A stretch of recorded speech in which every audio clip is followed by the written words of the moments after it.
하나님 말씀 마태복음 5장입니다. 마태복음 5장 33절에서 37절까지 보도록 하겠습니다.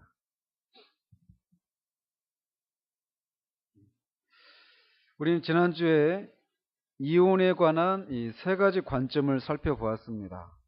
구약의 구약에서 말하는 그런 관점과 바리새인들과 서기관들의 그 구약의 율법을 해석한 이 바리새인들과 서기관들의 관점, 그리고 우리 주님의 관점을 살펴보았습니다. 주님은 이혼에 대한 문제를 다루시면서 결혼의 신성함과 영구성에 대해서 말씀하시고, 이혼은 권장사항이 아니라 인간의 죄성에 대한 신적인 양보에 불과하다고 말씀하셨습니다. 그래서 이혼이 허용되기는 하는데, 인간의 죄성 때문에 허용되기는 하는데, 그런 경우라 할지라도 이혼에 대한 유일한 그런 원인은 오직 배우자의 음행이라고 하는 한 가지 경우밖에 없다라고 말씀드렸습니다. 이것도 이혼할 수 있는 근거이지 명령은 아니다라고 하는 것을 살폈습니다. 오늘은 맹세 문제에 대해서 살피기로 합니다. 오늘 본문도 마찬가지로 우리 주님이 지금 당신의 가르침이 모세를 통해 주신 율법과 배치되는 것이 아니고 바리새인들과 서기관들의 그 율법에 대한 가르침이 잘못되어 있다라고 하는 것을 6가지 신뢰를 들어서 설명하시는 가운데서 이 네 번째 신뢰에 해당이 됩니다. 주님은 이런 방식을 통해서 바리새인들과 서기관들의 그 율법 해석이 문자적인 것에 매여 있다라는 것을 밝히시고 계시고, 그러면서 또 동시에 원래 율법을 내셨을 때 의도하셨던 이 본래의 의도와 목적을 설명하고 계십니다. 그래서 오늘 또 이 지난주와 마찬가지로 이 문제, 맹세에 관한 문제를 접근하는 데 있어서 세 가지 측면에서 접근할 필요가 있습니다. 그래서 먼저는 구약의 율법이 이 문제에 대해서 어떻게 말하고 있는가이고, 두 번째는 이 바리새인들과 서기관들은 이 문제를 어떻게 해석하고 있는가, 그리고 마지막으로 주님이 말씀하신 이 가르침, 이렇게 세 가지 관점에서 살펴보도록 하겠습니다. 주님이 33절에서 또 옛사람에게 말한 바 헛맹세를 하지 말고 내 맹세한 것을 주께 지키라 라고 이렇게 하셨는데, 사실 구약에서 이렇게 정확하게 헛맹세를 하지 말고 내 맹세한 것을 주께 지키라, 이런 계명은 없습니다. 이런 성경 구절은 없습니다. 자, 여기서 지난번에도 말씀드렸지만 옛사람에게 말한 바라고 말할 때 그 옛사람에게 말한 바가 누구를 가리킨다고 말씀드렸죠? 모세를 가리킨다고 말씀드렸습니까? 아닙니다. 잊으셨죠? 한 달이 더 지났으니, 작년에 말씀을 들었으니 다 잊으셨을 거예요, 아마.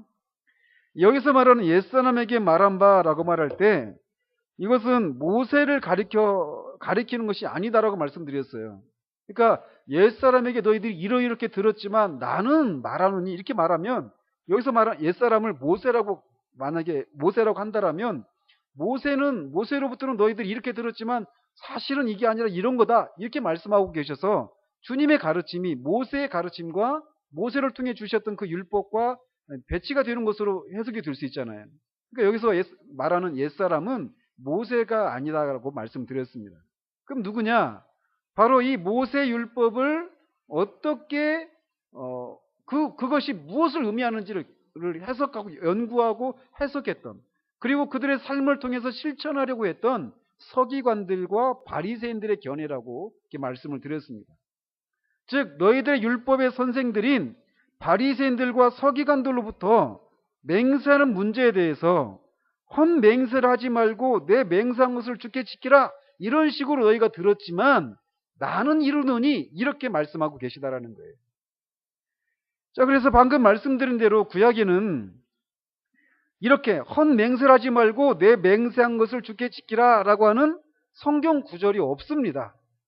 그러나 이것을 바리새인들과 서기관들이 이렇게 맹세에 관련해 가지고 이렇게 가르쳤단 말이에요. 근데 그 가르침이 어떤 식으로, 어떤 과정을 통해서 나왔느냐? 아마 여러 맹세와 관련된 성경의 구약의 여러 개 구절들을 이들이 이렇게 종합을 해가지고 이런 해석을 내놓았을 거라는 거죠. 그래서 먼저는 10계명의 제3계명입니다. 너는 내 하나님 여호와의 이름을 망령되게 부르지 말라. 여호와는 그의 이름을 망령되게 부르는 자를 죄 없다 하지 아니하리라. 이 계명과 또 레위기 19장 12절에 보면 너희는 내 이름으로 거짓 맹세함으로 내 하나님의 이름을 욕되게 하지 말라. 나는 여호와이니라. 이런 말씀이 있습니다. 또 거기에다가 민수기 30장 2절에 보면 사람이 여호와께 서원하였거나 결심하고 서약하였으면 깨뜨리지 말고 그가 입으로 말한 대로 다 이행할 것이니라 라고 말씀도 있습니다. 또 마지막으로 신명기 23장 27절에 보면 내 하나님 여호와께 서원하거든 갚기를 더디하지 말라. 내 하나님 여호와께서 반드시 그것을 내게 요구하시리니 더디면 그것이 내게 죄가 될 것이라. 이런 말씀들이 있습니다. 서기관들은 이런 계명들을 통해서 이런 것을 이렇게 종합해 놓으면 헛맹세를 하지 말고 내 맹세한 것을 주께 지키라. 이렇게 요약할 수 있다는 것이죠. 그래서 그런 계명을 이렇게 이스라엘 백성들에게 이렇게 가르쳤다라는 겁니다. 아무튼 하나님은 이렇게 맹세와 관련해 가지고 이런 계명들을 분명히 주셨습니다. 그런데 하나님께서 이렇게 친히 사람들에게 맹세와 관련한 계명을 내신 것은 사람들이 타락의 결과로 거짓말하거나 또는 사실이 아닌 것을 이렇게 말하기 쉬운 그런 존재이기 때문에 그것의 굴레를 씌우기 위해서 주어진 것입니다. 또는 사람이 맹세를 하는 것에 있어서 신중해야 하고 일단 맹세한 것을 지키는 데는 신실해야 한다라고 하는 것을 가르치시기 위해서 이런 맹세와 관련된 계명을 주셨다라는 거죠. 왜냐하면 맹세의 문제는 하나님의 이름과 관련된 문제라는 것이에요. 맹세한 것을 지키지 않는 문제는 단지 말한 사람의 개인의 어떤 신용과만 관련된 것이 아니라 하나님의 이름과 그 영광과 관련된 문제라는 겁니다. 그렇기 때문에 함부로 하나님의 이름을 걸고 자신이 말하는 것이 진실이다. 내가 하나님의 이름을 걸고 말하는데 이건 내가 반드시 지키겠다라고 입심 좋게 맹세하는 것을 막기 위한 그런 차원에서 이런 계명을 주셨다라는 거죠. 그러나 문제는 바리새인들과 서기관들에게 언제나 문제가 되는 것처럼 이들은 이것을 문자적으로 해석을 했다라는 겁니다. 바리새인들과 서기관들의 이 율법 해석은 율법 해석의 가장 큰 특징은 문자적인 해석이라는 겁니다. 그래서 이들은 맹세에 대해서도 두 가지로 분류를 했습니다. 그래서 하나는 하나님의 이름으로 맹세를 하는 것과 또 다른 하나는 하나님의 이름이 들어가지 않는 맹세. 이 두 가지로 맹세를 구분을 했습니다. 그래서 하나님의 이름으로 맹세한 것은 반드시 지켜야만 한다는 거예요. 하나님 이름으로 맹세한 것은 이렇게 구속력이 있고 반드시 지켜야만 했고, 반대로 하나님의 이름이 들어가지 않고 한 맹세는 하나님의 이름을 걸고 한 맹세보다 구속력이 떨어지고 지키지 않아도 큰 문제가 안 된다라고 하는 그런 생각을 가지고 있었다라는 거예요. 그래서 일상생활 가운데서도 자연히 하늘로 또는 땅으로 예루살렘으로 하는 맹세가 자꾸만 늘어갔습니다. 마태복음 23장 16절 18절에 보면 성전과 성전의 이름으로 성전에 있는 예물로 또는 제단으로 또는 제단의 예물로 맹세하는 일들이 생겨났습니다. 그래서 사람이 상대에게 어떤 감명을 주기 위해서 허풍에 지나지 않는 맹세와 수많은 약속들을 남발하게 된 것이에요. 그가 한 말이 거짓말이었거나 전혀 지켜질 것이 아니었다고 하더라도 그가 죽게 맹세하지 아니한 이상 그것은 그리 나쁜 것이 아닌 것이 될 정도가 되었다라는 거예요. 그런 배경 속에서 주님이 이런 가르침을 베푸시는 겁니다. 그래서 주님은 맹세를 도무지 하지 말라라고 하는 가르침을 베푸시면서 이들이 맹세를 할 때마다 걸고 있는 하늘로도 내가 하늘을 걸고 맹세하건대 내가 이번 일은 반드시 할게, 이런 식으로 맹세한단 말이죠. 이 사람들이. 또 어떤 사람은 내가 땅을 걸고, 이 땅이 어때요? 쉽게 변하지 않잖아요. 그러니까 이 땅을 걸고 내가 맹세하는데 반드시 이것은 지킬게. 또는 예루살렘을 걸고, 또는 내 머리를 걸고, 머리를 건다는 얘기는 내 생명을 걸고, 이런 의미입니다. 내가 내 목숨을 걸고 이것을 내가 맹세한 것을 반드시 지킬게, 이렇게 하면서 맹세하는 것이 막 남발을 하고 있었다라는 거예요. 그러면서 하나님의 이름으로 하지 않았기 때문에 하늘을 걸고 맹세를 했는데 그것이 잘 지켜지지 않았는데도 불구하고 그것을 가볍게 생각하는 그런 풍토가 있었단 말이죠. 그런데 주님은 그런 것을 걸고서라도, 어떤 것을 걸고서라도 도무지 맹세를 하지 말라라고 말씀하고 계신 거예요. 우리는 이들의 이런 모습 속에서 우리의 모습을 읽어낼 수 있어야만 합니다. 우리도 맹세와 관련해 가지고 우리 나라의 어떤 그런 풍습에 맞게 맹세하는 문제들이 있잖아요.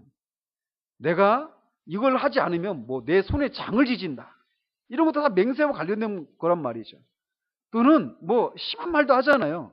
내가 이걸 안 하면 내가 네 아들이다, 이런 얘기도 하고, 내가 내 성을 갈겠다, 이런 얘기도 하고 막 그러잖아요. 그러니까 어떻게 하든지 자신이 한 말이 진짜다, 그리고 내가 이 말한 것은 반드시 지키겠다, 이것을 보장하기 위해서 우리가 쓰는 수단이 뭐냐면 맹세하는 거란 말이에요. 사람마다 그것이 진짜 지켜질 것이다라고 하는 것을 과장하기 위해서 점점 어떻습니까? 점점 큰 것을 걸게 돼 있단 말이죠. 그런데 이들이 그랬단 말이에요. 그런데 우리는 이들이 그러면서 말씀드린 것처럼 하나님의 이름으로 맹세한 것은 반드시 지켜야 된다라고 하는 생각은 가지고 있었어요. 그래서 하나님의 이름으로 맹세한 것을 자기가 지키기만 하면 자신이 하나님의 이름으로 맹세하지 않은 다른 것들을 지키지 않아도 크게 문제될 것이 없다, 이런 생각을 가지고 있었단 말이죠. 그런 것처럼 우리도 맹세와 관련해서만이 아니라 기독교인의 삶을 이런 식으로 생각하려고 하는 경향이 우리에게도 있다라는 거예요. 단지 맹세만의 문제가 아니라.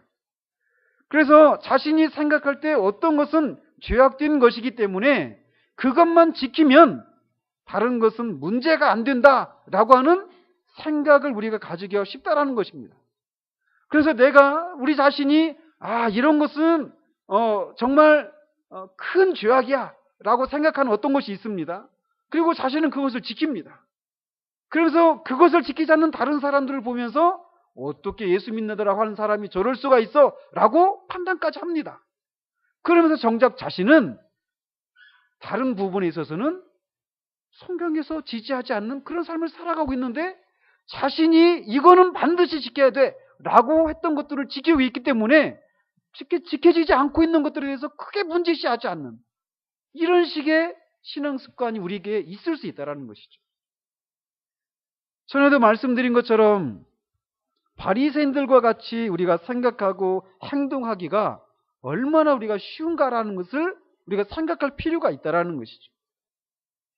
아무튼 주님은 이런 흐름에 반대해서 나는 너희에게 이르노니 도무지 맹세하지 말지니 하늘로도 땅으로도 예루살렘으로도 네 머리로도 맹세하지 말라라고 말씀하십니다.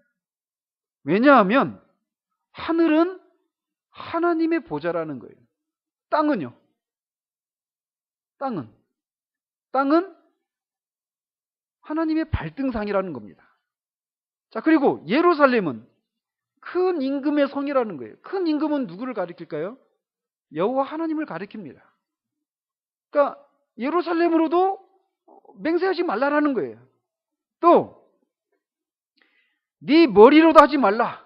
말씀드린 것처럼 여기서 뭐 내 머리를 걸고 맹세하는데, 이 말은 내 생명을 걸고 내 목숨을 걸고 내가 맹세하는데, 이런 표현이란 말이죠. 근데 네 머리를 한 터럭이라도 희거나 검게 할 수가 없다라는 거, 우리 스스로. 우리 머리카락을 한 터럭이라도 희게 하고 검게 하실 수 있는 분은 누구십니까? 결국 하나님이시라는 거예요. 그러니까 주님은 결국 이 모든 것, 하늘로도, 하늘이나 땅이나 예루살렘이나 또는 우리의 머리, 이 모든 것이 다 누구와 관련되어 있다는 겁니까? 다 하나님과 관련되어 있다는 거예요. 즉 주님은 바리새인들과 서기관들이 직접적으로 하나님의 이름으로 맹세하지 않으면 아무런 문제가 없다고 생각하면서 맹세할 때마다 그 맹세가 참되고 반드시 지키겠다라고 하면서 걸었던 그 하늘과 땅, 예루살렘, 또는 마태복음 23장에 나오는 것처럼 성전과 제단, 그리고 머리, 즉 목숨, 이 모든 것은 하나님이 창조하시고 그 모든 것이 하나님을 떠나서는 있을 수 없는 것이다라는 겁니다. 그렇기 때문에 너희가 직접적으로 하나님 이름을 언급하지 않고 있어도 결국 모든 것이 하나님과 관련이 되어 있다는 겁니다. 이는 우리의 모든 삶이 하나님과 관련이 되어 있고 하나님이 계시지 않거나 다스리지 않으시는 것이 없다라는 거예요. 그러니까 하나님의 이름으로 한 맹세는 구속력이 있고, 그래서 반드시 지켜야만 하고, 그렇지 않은 맹세는 구속력이 없기 때문에 지키지 않아도 된다라고 하는 생각이 잘못되어 있다는 겁니다. 모든 것이 하나님과 관련이 있는 것이므로 모든 맹세는 신중하게 할 것이며, 맹세한 것은 하나님의 이름으로 한 것이나 그렇지 않은 것이나 동일한 구속력을 가지고 있는 것이라는 거예요. 그러시면서 율법을 친히 내신 그런 분의 권위를 가지고, 신적인 권위를 가지고 이렇게 말씀하십니다. 나는 너희에게 이르노니 도무지 맹세하지 말지니 라고 말씀하십니다. 도무지 맹세하지 말라는 거예요. 하나님의 이름을 걸든지 하늘이나 땅, 예루살렘이나 성전과 제단의 이름을 걸든지 또는 머리를 걸고도 맹세하지 말라는 겁니다. 자, 여기서 주님이 도무지 맹세하지 말라라고 하는 이런 말씀을 문자적으로 진짜 문자적으로 맹세를 전혀 하지 말라라고 하는 것인가? 라는 겁니다. 그래서 우리가 일상의 삶을 살아가면서도 우리 같은 저 같은 그런 이 처지에 있는 사람들이 어떤 법원이나 국회에 가가지고 어떤 증언을 할 그런 경우들은 흔하지 않을 거예요. 그러나 그런 경우에 우리가 증인으로 서게 된다면 아마 그런 자리에 증언하기 전에 서약을 할 것입니다. 그렇겠죠? 국회에 그런 권위를 걸고 또는 법의 권위를 걸고 내가 증언하는 것이 참인 것을 나는 서약합니다 하면서 증언을 하게 될 거란 말이죠. 또는 어떻습니까? 우리가 결혼할 때도 혼인 서약을 하잖아요. 그죠? 이제 그런 경우에도 우리가 분명히 맹세를 해야 되는 경우들이 있단 말이에요. 근데 여기서 주님이 도무지 맹세하지 말라라고 하시는 말씀을 그런 경우에도 하지 말라라고 하시는 것인가? 라는 겁니다. 교회사적으로 이것을 문자적으로 해석한 사람들이 있었어요. 그래서 그 유대교의 한 분파였던 SNF파, 거기 그 사람들과 종교개혁 시대 후반기에 해당되는 이 퀘이커 교도들이 그렇게 이것을 문자적으로 해석을 해가지고 도무지 맹세하지 말라라고 그렇게 해석을 했다라는 거예요. 그래서 법원에서도 승인하지 않는 거죠. 과연 그런가라는 거죠. 그런가라는 겁니다.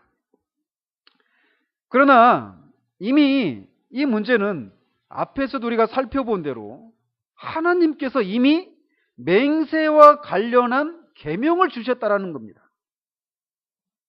그 맹세를 하지 말아야 할 것이라면 아예 계명을 맹세하지 말라라고 하는 계명을 주셨을 것인데 맹세와 관련된 계명을 주셨다라는 거예요. 그 자체가 맹세 그 자체가 악하다라고 말할 수는 없다라는 겁니다.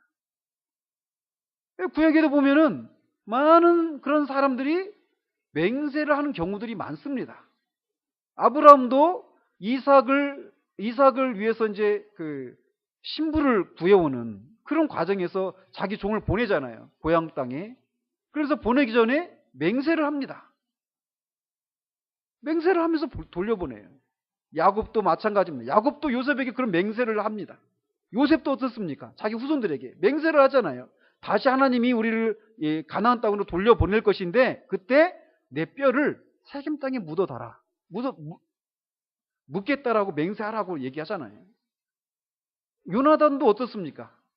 요나단도 다윗과 언약을 하고 맹세를 하게 하죠. 또 맹세하지 않습니까? 그런 경우들이 많아요. 구약에도. 그보다 더 강력한 증거라면 지금 이렇게 주님이 도무지 맹세하지 말라라고 말씀하셨던 이 주님이 맹세를 요구하고 있는 그런 상황 가운데서 맹세 그 자체가 잘못되었다라고 말하고 계시지 않다라는 거예요. 마태복음 26장에 보면 주님이 잡혀가십니다. 근데 그 잡혀가셨을 때 대제사장이 이렇게 말을 해요. 대제사장이 이르되 내가 너로 살아계신 하나님께 맹세하게 하노니 네가 하나님의 아들 그리스도인지 우리에게 말하라. 그러니까 예수께서 이르시되 네가 말하였느니라 이렇게 말씀하십니다. 내가 너로 살아계신 하나님께 맹세하게 하노니 이렇게 말하면서 네가 정말 하나님의 아들 그리스도인지 말하라 이렇게 요구하니까 주님이 하나님의 이름으로 맹세하지 말아야 된다 이렇게 말씀하시지 않고 그것을 그냥 받아들이십니다. 그러시면서 내가 말하였다 이렇게 말씀하시는 거예요. 바울도 어떻습니까? 바울도 내가 그리스도 안에서 참말을 하고 거짓말을 아니하노라. 나에게 큰 근심이 있는 것과 마음에 그치지 않는 고통이 있는 것을 내 양심이 성령 안에서 나와 더불어 증언하노니. 여기서도 맹세를 하고 있습니다. 맹세와 관련해 가지고 이런 표현을 하고 있어요. 내가 내 목숨을 걸고 하나님을 불러 증언하시게 하노니 내가 다시 고린도에 가지 아니한 것은 너희를 아끼려 함이라. 그리고 하나님도 맹세를 하십니다.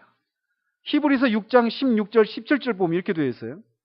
사람들은 자기보다 더 큰 자를 가리켜 맹세하나니 맹세는 그들이 다투는 모든 일의 최후 확정이니라. 하나님은 약속을 기업으로 받는 자들에게 그 뜻이 변하지 아니함을 충분히 나타내시려고 그 일을 맹세로 보증하셨나니. 하나님도 당신이 하신 우리와 맺은 그 언약을 반드시 이루시겠다라고 맹세하십니다. 우리는 하나님의 이름을 걸고 하늘을 걸고 땅을 걸고 이렇게 우리보다 큰 어떤 존재를 걸고 맹세하지만 하나님은 하나님보다 큰 존재가 없으시기 때문에 하나님이 맹세하십니다.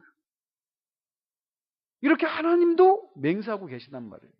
그러니까 여기서 도무지 맹세하지 말지니라 이 말씀이 맹세를 전혀 금하고 있다라고 문자적으로 해석할 수가 없다라는 겁니다. 그래서 이것을 문자적으로 적용해서 이걸 맹세 자체를 금하고 계신 것이 아니라 맹세가 합법적이고 정당한 경우라면 그리고 사활을 거는 심각한 문제라면 맹세를 금하고 있지 않다라고 하는 것을 우리가 알 수 있다는 것이죠. 자, 그러면서 주님은 오직 너희 말은 옳다 옳다 아니라 아니라 하라 이에서 지나는 것은 악으로부터 나느니라 라고 말씀하십니다. 즉 주님은 맹세나 호언장담이 불필요하다라는 겁니다. 단지 아주 성실하고 철두철미하게 신뢰받는 사람이 되어서 자기가 하는 말이 인정을 받도록 해야만 한다라고 말씀하고 계신 거예요. 무엇을 확언하고자 할 때는 단순히 옳다 또는 그렇다 라고만 말하고 무엇을 부인하고 싶을 때는 단순히 아니요 라고 말하면 된다라는 거예요. 이에서 지나는 것은 악으로부터 나느니라 라고 말씀하십니다. 여기서 말하는 악이 악으로부터 또는 악한 자로부터 라고 번역될 수 있습니다. 결국 본문에서 주님이 말씀하고 계신 것은 옳고 그름에 대한 분명하고도 책임감 있는 답변을 회피하고 오히려 그것을 넘어서 하나님의 권위를 빌어서 구구한 맹세를 하는 것은 분명 악한 자로부터 생겨난 허위와 위선에 따른 결과임을 보여주고 계시다라는 거예요. 실로 하나님 앞에서 자신의 옳음을 확신할 수 있는 자는 맹세의 필요성을 느끼지 않고 도리어 그 옳고 그름을 진솔하게 또는 단호하게 고백하면 된다라는 거예요. 사람이 맹세를 필요로 한다라는 것은 그만큼 거짓이 자리하고 있다라고 하는 증거이기도 합니다. 우리는 드러내놓고 거짓말을 하지는 않을지 모르지만 얼마나 순간적인 불이익을 모면하기 위해서 거짓말을 하는 버릇이 많은가라는 거예요. 하나님께서 제 안에서 거짓말의 문제를 언젠가 이렇게 다루셨는데 이 문제를 다루시면서 제 안에 얼마나 많이 거짓말을 하고 있는지도 모르게 얼마나 많은 위기 상황 가운데서 그 위기를 모면하기 위해서 얼마나 자동적으로 아무런 꺼림 없을 정도로 그렇게 쉽게 거짓말을 하고 있는가라고 하는 것을 보게 된 적이 있었습니다. 특히나 우리가 사는 사회는 진리가 가위 눌린 사회라고 할 만한 그런 사회라고 할 수가 있습니다. 돈이 진리가 되는 세상이고 권력이 진리가 되는 사회가 우리가 살고 있는 시대라고 저는 감히 말합니다. 여러분, 벌거벗은 임금님이라고 하는 동화책을 아시죠? 거기에서 보면 그 임금이 굉장히 사치스럽고 허영에 이렇게 빠져있는 왕이에요. 근데 그것을 알고 사기꾼들이 임금에게 접근을 하잖아요. 그러면서 자신들은 세계에서 가장 뛰어난 재단사다라고 하면서 접근을 해가지고 그 임금에게 말하기를 자신들이 지금 지으려고 만들려고 하는 이 옷은 마음이 착한 사람에게만 보이는 그런 옷감이라고 말을 하는 거예요. 그러면서 그 임금에게 이제 그 옷을 자신들이 맞춰주겠다라고 하면서 이제 접근하니까 왕이 그 허영심이 작동을 해가지고 그 옷을 자기도 입고 싶다라고 이제 요청하면서 돈을 줬죠. 그러면서 사기꾼들이 배틀이 앉아가지고 막 옷감을 짜는 것처럼 그렇게 막 하잖아요. 근데 아무것도 안 보입니다. 아무것도 안 보이는데 마음이 착한 사람만 보인다고 하니까 그거를 말을 못 하는 거죠. 안 보인다고 하면 자신이 마음이 착한 사람이 안 되니까. 말씀을 드리니까 이런 생각이 나는데 제가 맨 처음에 이렇게 지금 살고 있는 데로 이사 왔을 때 그 교회에 어떤 집사님 네 분이 오셨어요. 이사 온 날. 근데 벽에다가 그 액자를 하나 걸어놨습니다. 액자를 걸어놨는데 액자가 막 네모난 것도 있고 막 이렇게 막 조각조각 부분 이렇게 뭐죠? 뭐라고 표현해야 됩니까? 아무튼 이렇게 이 사진을 여러 장 이렇게 막 끼워놓게 되어 있어요. 근데 사진이 안 끼워놓은 상태였습니다. 집사님 오셔가지고 딱 보더니 액자는 액자인데 사진이 안 보이니까 이렇게 좀 쳐다보시길래 제가 농담을 했죠. 마음이 착한 사람한테만 보인다고. 근데 막 다시 쳐다보시더라고요. 자, 근데 아무튼 그런 상황입니다. 근데 옷감을 이제 다 짰어요. 다 만들었다고 이제 했습니다. 임금이 그걸 입고 밖을 나갔어요. 속옷만 걸치고 사실 나간 거죠. 사람들이 온 나라가 진짜 임금님이 입은 옷이 정말 아름답다. 내가 태어나가지고 저렇게 아름다운 옷을 입어본 옷을 본 적이 없다. 라면서 사람들이 다 칭찬합니다. 근데 거기서 단 한 사람, 어떤 소년이 우리 임금님 벌거벗었네 이렇게 말을 하는 겁니다. 여러분 한번 생각을 해보십시오. 모든 사람이 그 틀에 지금 딱 끼워 맞춰 있습니다. 마음이 나쁜 사람에게는 옷이 안 보인다. 마음이 착한 사람에게만 옷이 보인다. 이 생각에 사람들이 세뇌를 당했습니다. 그래서 그런 흐름 속에서 누군가가 진실을 말하면 그 사람만 마음이 나쁜 사람이 되어버리는 거예요. 그런 속에서 우리 임금님 벌거벗었네 이렇게 말하는 것이 어른들은 더 어려웠습니다. 눈에 보이는 현실은 거짓이에요. 벌거벗었어요. 잘못되었습니다. 근데 그것을 그렇게 말을 하면 모든 사람들로부터 저 사람 마음이 삐뚤어졌구만.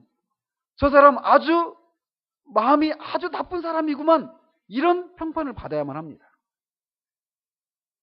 그 속에서 한 사람, 그 어린 소년이 그냥 진실을 말합니다. 말씀드리고 싶은 건 뭐냐? 우리가 살고 있는 이 시대는 진리가 가위 눌린 시대라고 말할 수 있는, 온통 거짓이 난무하는 그런 속에서 우리가 살고 있다라는 거예요. 직장도 그렇고, 사회도 그렇고, 정치계도 그렇고, 예술계, 문화계, 어느 곳 하나 거짓이 뿌리를 받고 있지 않은 그런 곳이 없을 정도로 모든 것이 다 거짓이 자리 잡고 있는 그런 시대 속에서 우리가 살아가고 있는 겁니다.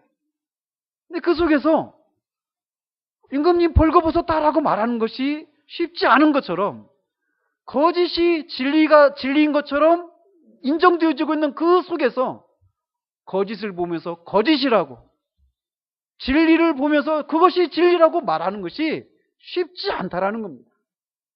거기에는 용기를 유하는 것이 필요해요.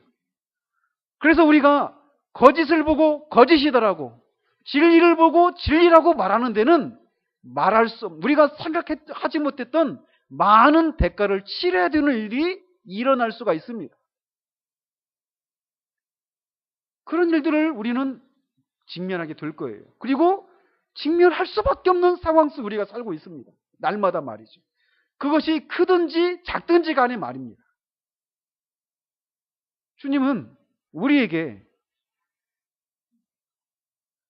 그것을 우리에게 요구하고 계시는 거예요. 교회는 거듭난 사람들의 모임입니다. 거듭난 사람들은 그 안에 진리의 영이신 성령님을 모시고 사는 사람들이고, 성령으로 말미암아 성부와 성자 하나님과 함께 거하며 동행하는 사람들입니다. 그렇기 때문에 우리가 있는 모든 장소와 모든 정황 속에 삼위 하나님이 계십니다. 삼위 하나님이 계시지 않는 곳이 없습니다. 하나님이 우리를 지켜보고 계시지 않는 곳은 없습니다. 아무리 우리가 골방에 들어가서 그 벙커에 들어가서 있어도 하나님은 보고 계십니다. 그러므로 우리는 모든 일에 진실하고 거짓을 진실하게 말하고 행동해야 되고, 거짓을 말하거나 거짓된 행동을 해서는 안 된다라는 겁니다. 진리가 가위 눌린 이 부패한 사회 속에서 우리는 임금님은 벌거벗었다라고 말했던 소년의 그런 순전함과 용기를 가지고 살아야만 합니다.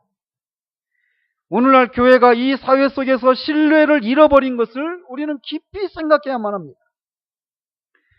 이는 전도에 큰 걸림이 될 뿐만 아니라 하나님의 이름에 먹칠을 하는 것이고, 하나님의 영광을 가리는 것임을 우리는 심각하게 생각을 해야 되는 것이에요.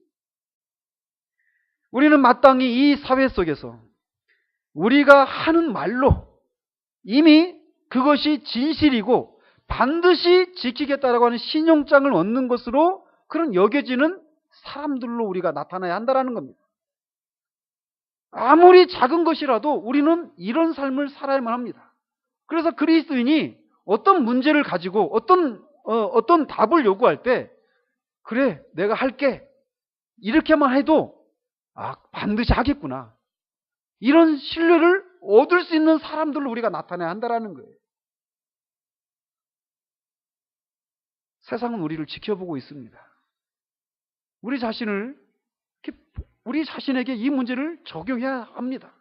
작은 문제에서부터, 아주 작은 문제에서부터 큰 문제에 이르기까지 우리는 맹세를 필요로 하지 않는, 내가 이것을 반드시 할게, 내가 내 이름을 걸고 우리 아버지의 성을 걸고 이런 식의 맹세를 필요로 하지 않는, 그냥 내가 할게, 그게 옳아요, 아니요 그건 틀립니다 라고 말하면 그것으로 끝나는.